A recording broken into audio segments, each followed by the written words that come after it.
इतनी बातें समझ में आ गई कि टैक्स क्या होते हैं, डायरेक्ट टैक्स क्या होते हैं, ये सब चीजें आ गई समझ में। ठीक है, चलिए तो अब नेक्स्ट पॉइंट कर लेते हैं। देखिए हमने क्या क्या चीजें कर ली है, इसके मीनिंग के मैंने बताया था कि मीनिंग बहुत अच्छे से क्लियर हो जाएगा। देखो मीनिंग के अंदर क्या लिखा था कि meaning of income tax, income tax क्या है, एक ऐसा डायरेक्ट टैक्स है जो कि एक आपका क्या करना पड़ता है, चार्ज किया जाता है बाय द सेंट्रल गवर्नमेंट। किससे चार्ज करता है, पब्लिक से चार्ज करता है। उस पब्लिक का नाम क्या दिया हुआ है, एसएससी बोला गया है। अच्छा, उससे कलेक्ट किया जाएगा टैक्स जिसकी टोटल इनकम प्रीवियस ईयर में एग्जम्पशन लिमिट से ज्यादा होती है, और उस ज्यादा लिमिट के ऊपर हमें क्या करना पड़ता है, टैक्स देना पड़ता है।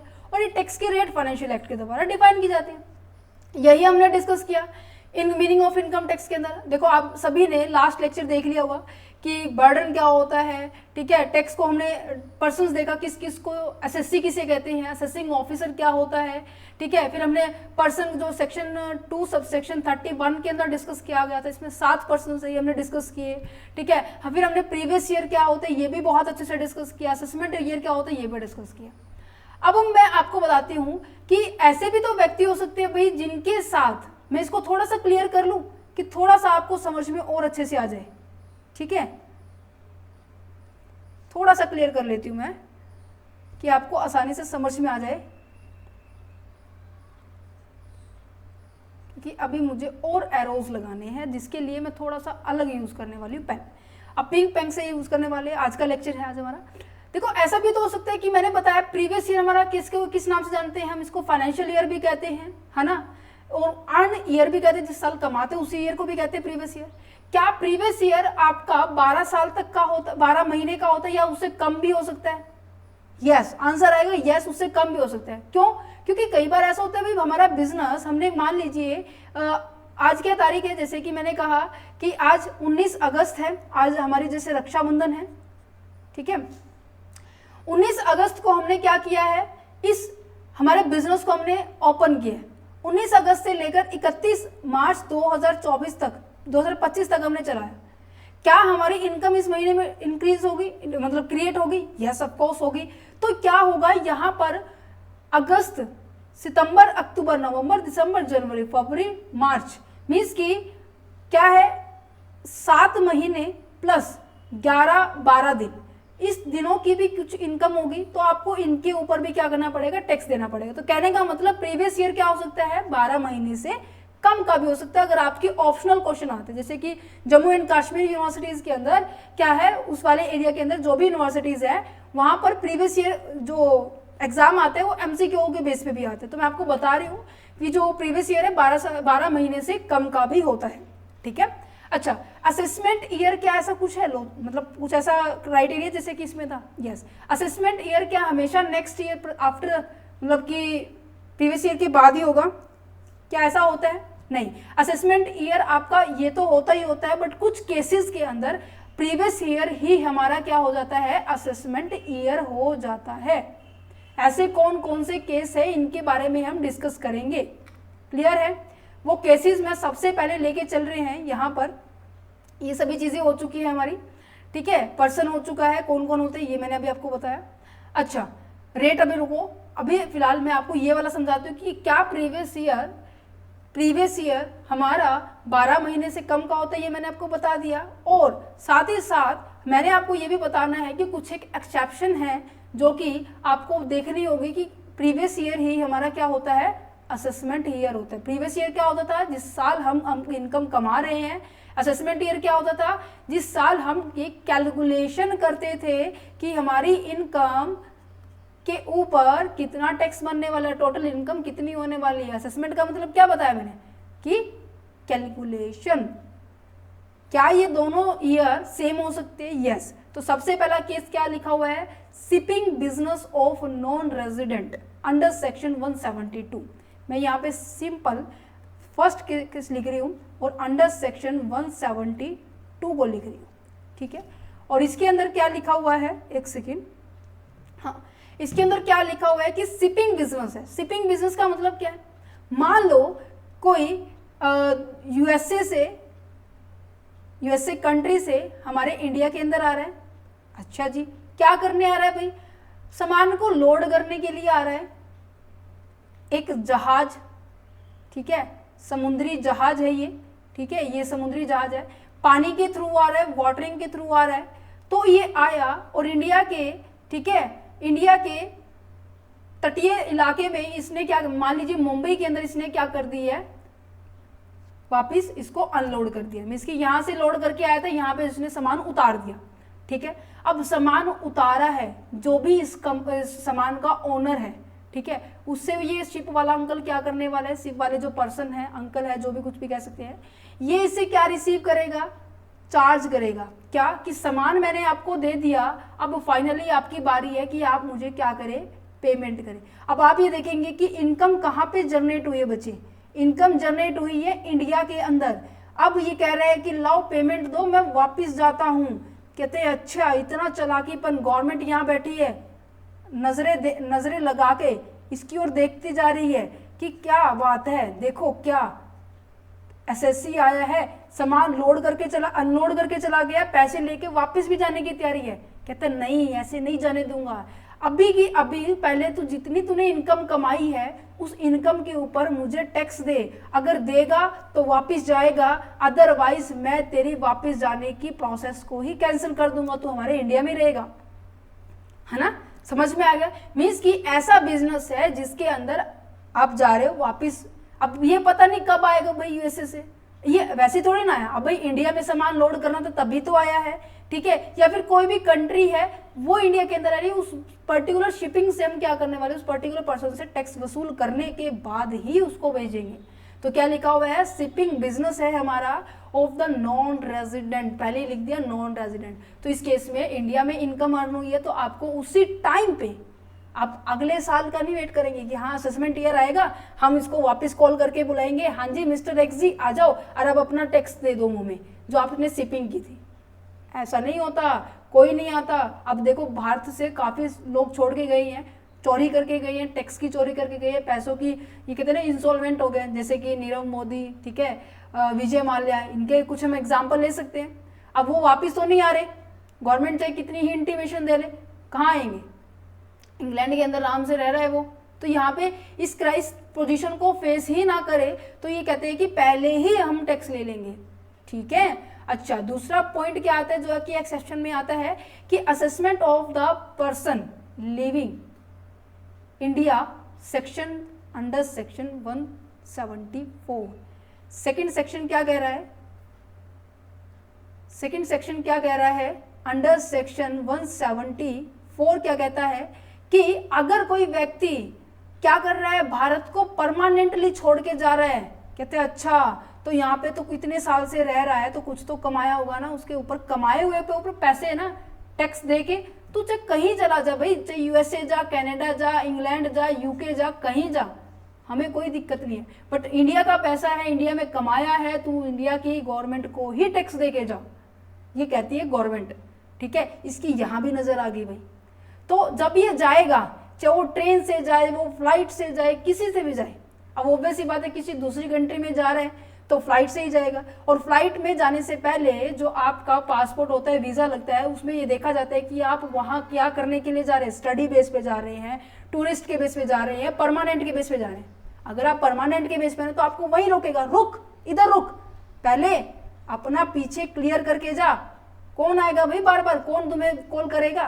तो समझ में आ रहा है। तो अगर कोई पर्सन लीव कर रहा है परमानेंटली तो वो सेक्शन 174 के अंदर आएगा, क्लियर है। अच्छा, नेक्स्ट जाता है assessment of the AOP and BOI. क्या आपको ये लेक्चर याद है, क्या ये लेक्चर याद है कि एओपी और बीओआई होता क्या है, एसोसिएशन ऑफ पर्सन और बॉडी ऑफ इंडिविजुअल किया था हमने।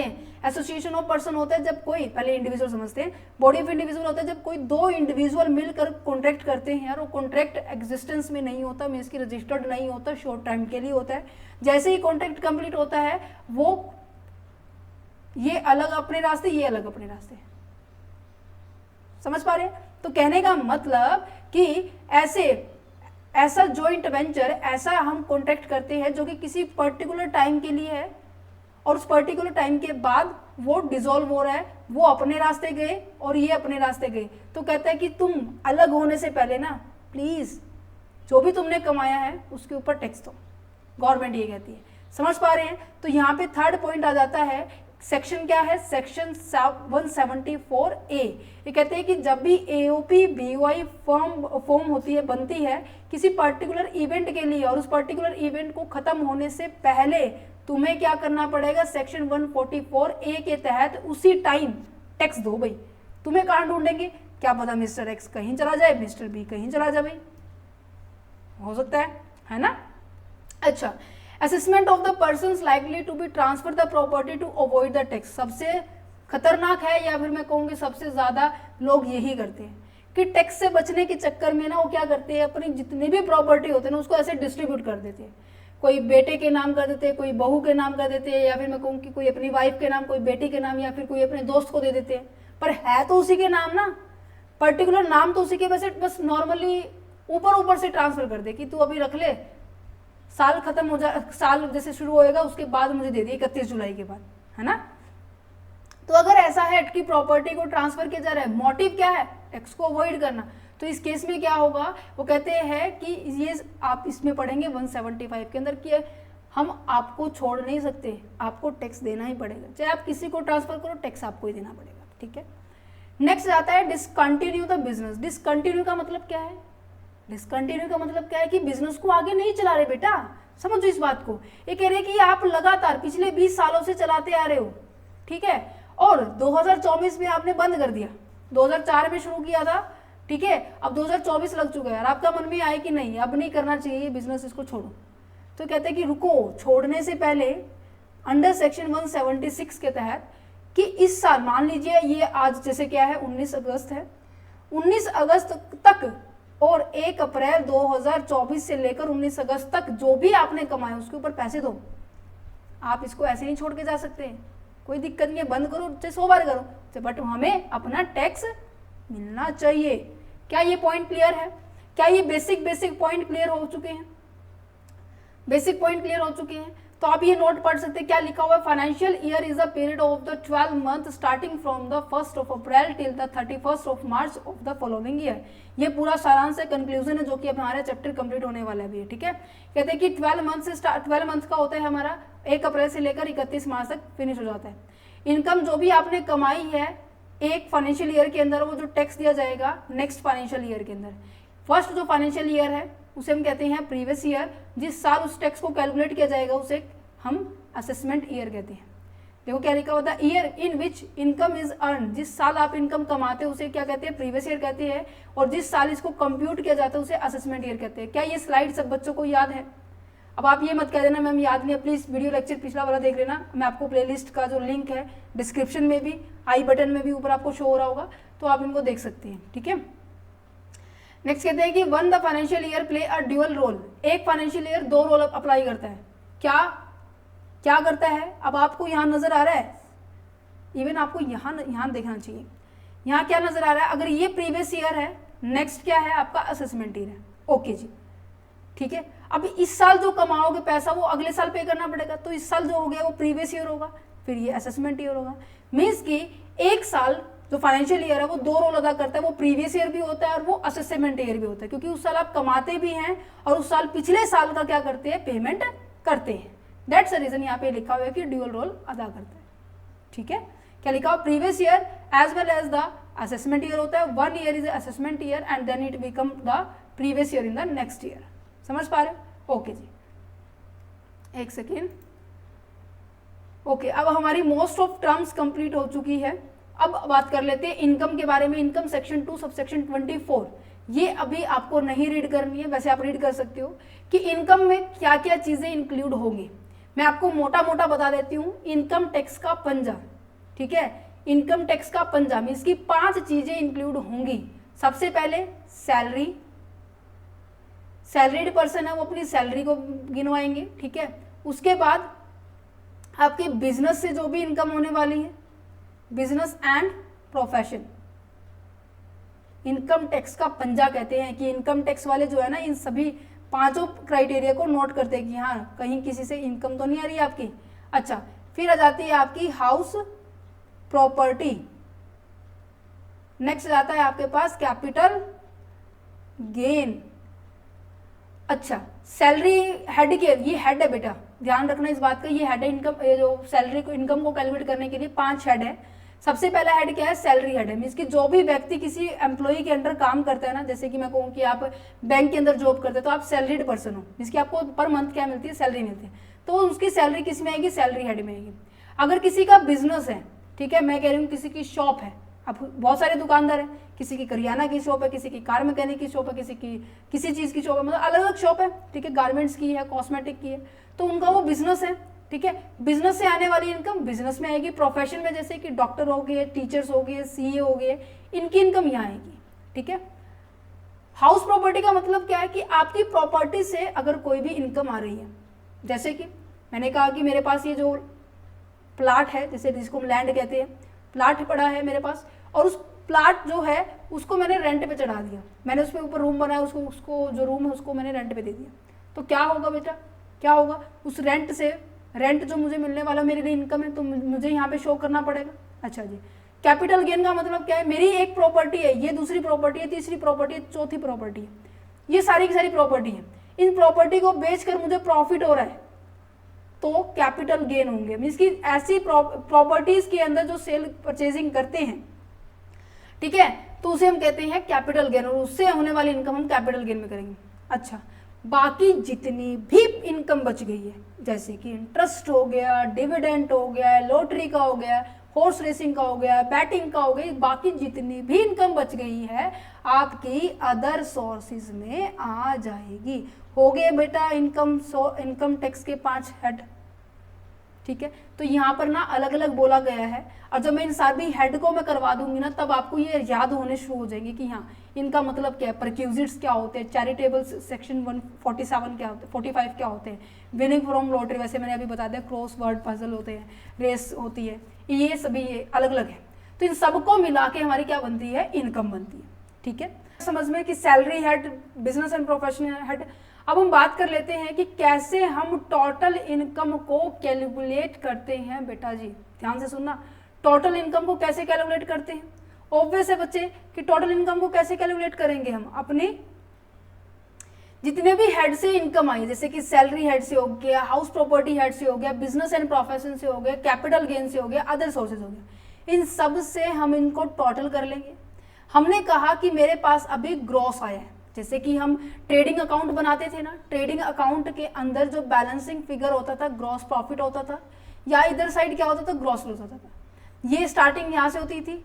नेक्स्ट हमारा प्रॉफिट एंड लॉस अकाउंट के बारे में बात, right, profit and loss account में यहाँ से तैयार होती थी, ठीक है। फिर इधर साइड क्या बचता था, नेट प्रॉफिट बचता था।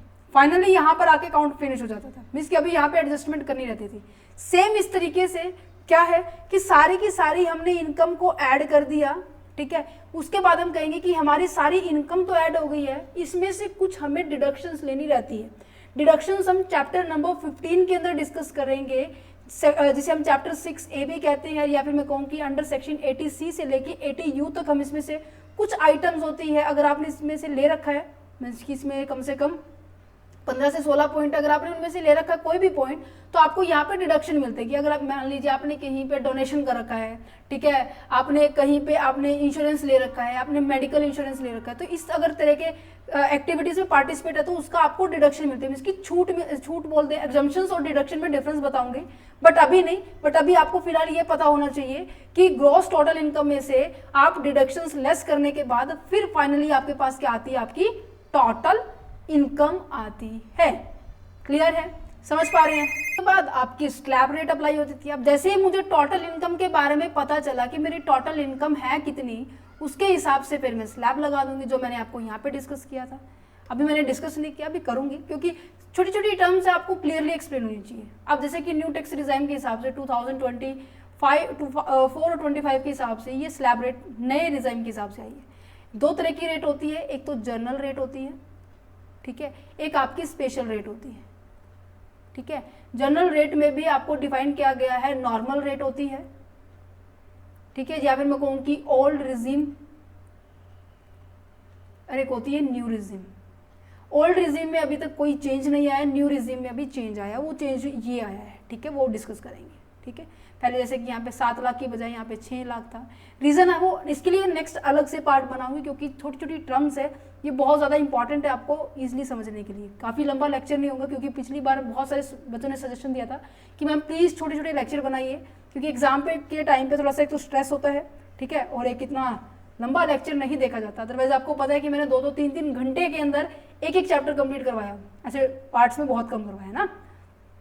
अच्छा, तो जैसे ही स्लैब रेट अप्लाई होगी, अभी मैं समझाऊंगी नेक्स्ट लेक्चर के अंदर कि स्लैब रेट जैसे ही अप्लाई हो गई है, ठीक है, आपको यहाँ पे अमाउंट आ जाएगा कि मान लीजिए आपके पास 10 लाख रुपए अमाउंट था और उसके ऊपर आपको 50,000 रुपए क्या करना है, टैक्स देना है, ठीक है।